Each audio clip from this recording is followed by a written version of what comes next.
Chapter 26. They follow the stony trail. When he awoke, the sun was up and his head was pounding. His vision was tripled, then doubled, and then regular, and then it was half, but that is hard to imagine, so just know that he was having a hard time. And Foxfire was still asleep. All around, the trees were gone. The foliage and bushes and dry leaves were blown away, and he could see giant piles of them at the bottom of hills all around where they were. He hadn't even known there were hills until everything was cleared away. The sun was bright now, which was different than he had ever experienced. All his life in the village, there had been roofs and trees and cover, but this was like waking up in a desert. There was no escaping the sunrise, and the glare was almost annoyingly bright. And Alexander wasn't even normally a morning person.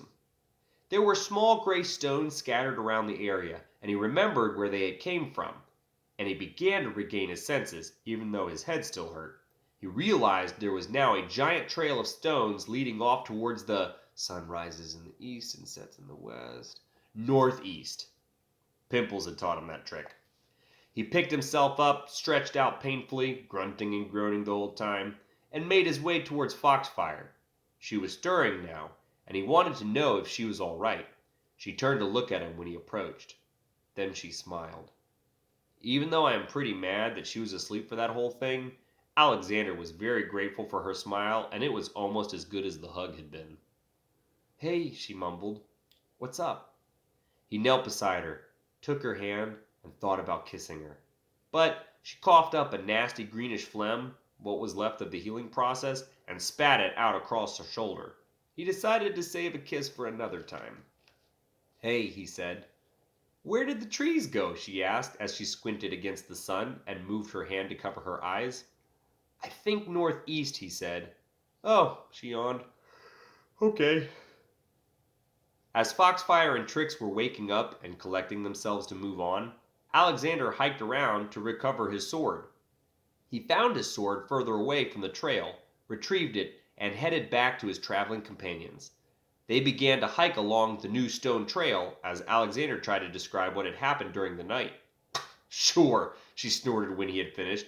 "Just like the king had a child with his granddaughter who grew up and went through time to become his grandmother." He blushed. "Come on," he grunted. "That was what Pimples told me, I swear." "Yeah, okay," she said. The trail went on for quite a distance. They had to stop 3 times to drink some dirty water from a nearby stream. Eventually, the stones grew thinner and showed up in spots. And even more eventually, they came across a huge lake which had flooded to 5 times its original size. They didn't know that, but I know that. An island of pebbles was piled up in the middle of the lake, and that is how water displacement works. Eventually, the Italians would name that lake something beautiful, but it just looked ugly. That is a very nice Italian tradition, I think.